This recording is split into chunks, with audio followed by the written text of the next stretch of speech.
Oke.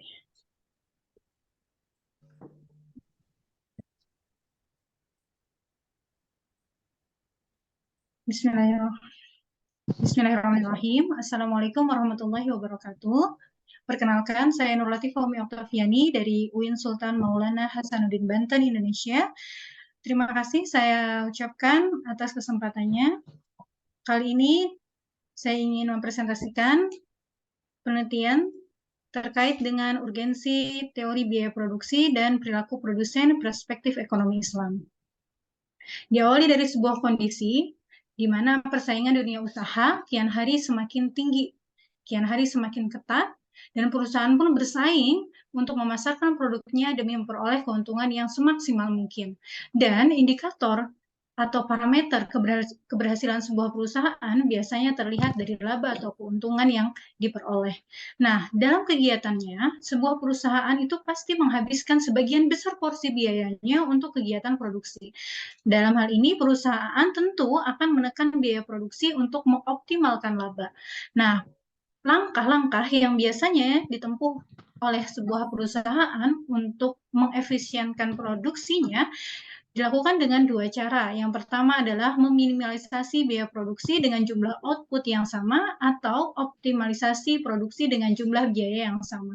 Nah, dalam kajian kali ini saya berusaha menemukan dan menjelaskan pilihan yang efektif, efisien, dan yang sesuai dengan perspektif ekonomi Islam dalam mengelola biaya produksi dan pilihan perilaku produsen Muslim. Metode penelitian yang digunakan dalam penelitian kali ini adalah metode penelitian kualitatif deskriptif dengan pendekatan literatur atau studi kepustakaan. Studi kepustakaan ini ditujukan bukan untuk menemukan atau bukan untuk menguji teori yang telah ada, tetapi untuk menemukan teori yang baru. Dalam pembahasan ini, landasan teorinya atau teori didasarkan pada teori biaya produksi, dan perilaku produsen. Selanjutnya kita ke research and discussion. Ada beberapa pilihan yang dapat dipilih oleh seorang produsen dalam mengefisienkan produksinya, dalam mengefisienkan proses produksinya, yaitu diantaranya meminimalisasi biaya dan memaksimalisasi produksi. Dan kemudian langkah selanjutnya adalah memilih sumber modal. Ada dua pilihan, yakni dengan mudorobah bagi hasil syirka atau court, dan yang kedua adalah pinjaman dengan bunga. Nah, analisa biaya-biaya seperti ini atau analisa biaya ini sangat-sangat dibutuhkan oleh perusahaan sebagai salah satu cara untuk membuat perkiraan profit yang akan didapatkan oleh perusahaan tersebut. Selanjutnya, kita beralih ke analisa biaya atau biaya produksi yang biasanya dibutuhkan oleh sebuah perusahaan. Nah, biaya produksi sebuah perusahaan itu dipengaruhi oleh dua biaya ya biasanya. Yang pertama adalah biaya bahan mentah dan biaya tenaga kerja langsung. Sebuah perusahaan dimanapun ia berada ya tentu sangat berusaha untuk mengendalikan, untuk menekan biaya produksi secara efektif, seefektif mungkin, seefisien mungkin agar dapat mengeluarkan produk berbiaya rendah namun memiliki kualitas yang tinggi. Selanjutnya kita sudah mengenal berbagai jenis biaya produksi, diantaranya adalah bahan baku, kemudian tenaga kerja, kemudian ada biaya overhead ya, yaitu biaya pemeliharaan, biaya perbaikan dan lain sebagainya. Dan juga ada biaya jangka pendek dan juga biaya jangka panjang. Biaya jangka pendek di sini adalah biaya yang tidak dapat ditambah dalam jangka waktu tertentu. Contohnya adalah modal, kemudian tanah. Dan kemudian ada biaya jangka panjang. Biaya jangka panjang adalah biaya yang dapat mengalami perubahan atau dapat ditambah dalam periode tertentu, seperti tenaga kerja, kemudian juga upah tenaga kerja.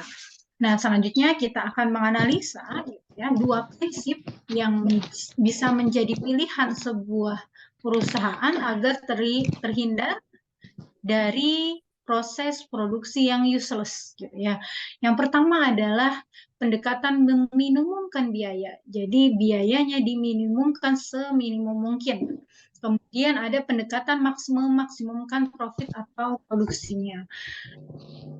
Selanjutnya kita akan membahas ya mengenai minimalisasi biaya produksi. Di sini penggunaan alat produksi yang termurah ini bisa menjadi pilihan gitu agar biaya produksi bisa ditekan seminim mungkin. Alat produksi yang murah dan juga memiliki kualitas yang tinggi dan juga biasa yang langkah selanjutnya yang bisa ditempuh oleh perusahaan yakni modernisasi mesin-mesin produksi. Ya, selanjutnya perusahaan juga bisa melatih tenaga kerja produksi sehingga memiliki spesialisasi sehingga memiliki keahlian tertentu. Kemudian memperbandingkan total biaya pada sistem bunga dan sistem bagi hasil. Yang kedua yaitu adalah maksimalisasi produksi. Dalam hal ini, perusahaan bisa melakukan langkah-langkah seperti spesialisasi tenaga kerja. Misalnya dalam perusahaan konveksi gitu ya, perusahaan bisa menspesialisasi tenaga kerja yang khusus di bidang jahit, tenaga kerja yang khusus di bidang memotong, menggunting, dan lain sebagainya.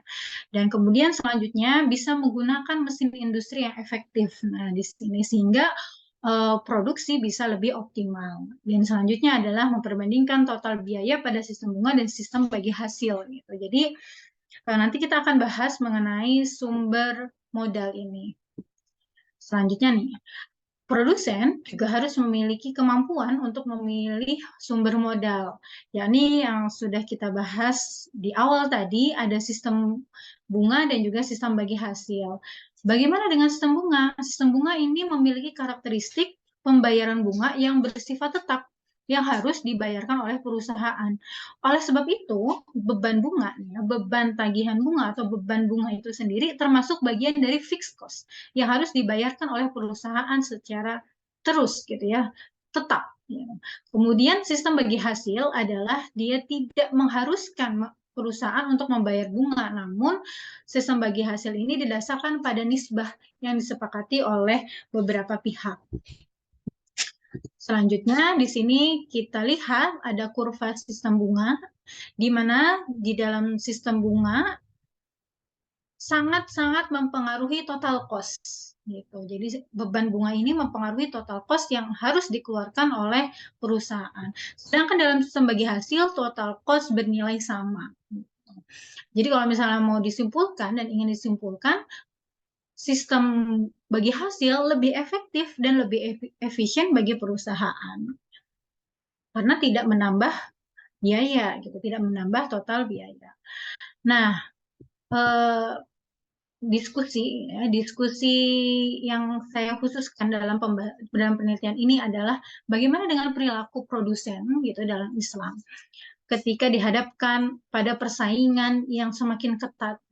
Tentu produsen dalam Islam atau produsen Muslim memiliki dua pilihan atau memiliki latar yang menentukan pilihan seorang produsen Muslim. Yang pertama adalah orientasi produksi, yang kedua adalah nilai-nilai prinsip dasar produksi.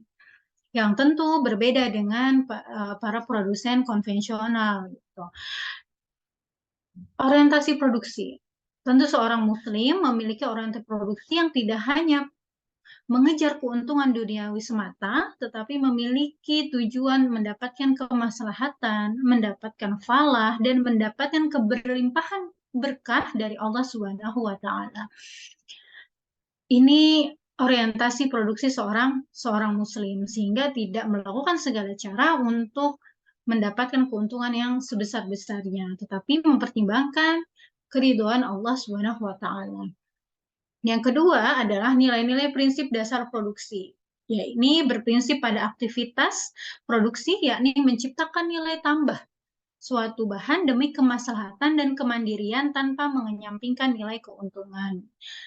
Kemudian dalam proses produksinya, seorang produsen Muslim juga tentu memperhatikan produk yang diproduksi, memperhatikan berapa volume produksinya, tidak berlebihan juga tidak berkekurangan, kemudian memperhatikan waktu dilakukannya produksi, kemudian memperhatikan alasan produksi, kemudian memperhatikan wilayah berlangsungnya produksi. Ketika di negara yang memiliki musim dingin, tentu di situ akan berlangsung produksi penghangat gitu ya, atau jaket penghangat atau pakaian penghangat dan lain sebagainya. Kemudian bagaimana produksi itu dilakukan, kemudian siapa yang memproduksi dan untuk siapa produksi tersebut dilakukan. Inilah hal-hal yang harus diperhatikan oleh seorang produsen muslim. Kemudian seorang produsen muslim juga tentu mempertimbangkan wilayah kegiatan produksi tersebut dilaksanakan.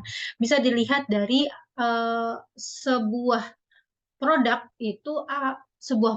itu lebih baik diproduksi dekat dengan supplier atau dekat dengan pasar gitu. Nah, inilah pertimbangan yang akan dipertimbangkan oleh seorang produsen muslim yang akan membantu mengefisienkan biaya produksi. Dan juga yang keempat adalah mendudukkan tenaga kerja sebagai mitra kerja sehingga dapat memanusiakan manusia selayaknya manusia. Nah, inilah beberapa hal yang menjadi diskusi kita gitu dalam perspektif ekonomi Islam gitu. Teori biaya produksi dan juga perilaku produsen dalam kacamata ekonomi Islam. Nah, kita ke kesimpulan gitu, alhamdulillah, yaitu bahwasanya analisa biaya produksi ini merupakan suatu hal yang penting untuk memilih kebijakan yang seperti apa gitu. Kebijakan seorang produsen yang seperti apa yang mampu membawa kemaslahatan. Ada beberapa pilihan yang tadi sudah kami jelaskan. Di situ ada pilihan meminimalkan biaya atau memaksimalkan produksi. Dan juga ada pilihan apakah dengan menggunakan sumber modal sistem bunga ataukah dengan sumber modal sistem bagi hasil. Tentu ini sudah pasti ya bagi seorang muslim, sudah tentu bagi seorang muslim untuk memilih sistem bagi hasil dibandingkan sistem bunga. Dilandasi dengan Quran Surah Al-Baqarah ayat 275 bahwasanya Allah menghalalkan jual beli dan mengharamkan riba. Dan kemudian seorang muslim juga ya memiliki pandangan Islam gitu ya dalam memaknai aktivitas produksi itu sendiri. Sehingga aturan syariah ini menjadi variabel yang mempengaruhi keputusan ekonomi seorang produsen muslim. Tentu seorang produsen muslim akan memperhatikan etika dalam manajemen produksi, akan memperhatikan orientasi produksi, dan akan memperhatikan nilai prinsip dasar produksi, yakni dilandasi oleh kemaslahatan, falah, dan keberkahan yang tidak hanya di dunia tetapi juga dibawa sampai dengan negeri akhirat. Seperti itu. Alhamdulillahirrabbilalamin. Demikian presentasi yang bisa saya sampaikan. Terima kasih kepada Bapak Ibu sekalian. Saya akhiri. Mohon maaf jika terdapat kesalahan. Saya akhiri. Wassalamualaikum warahmatullahi wabarakatuh.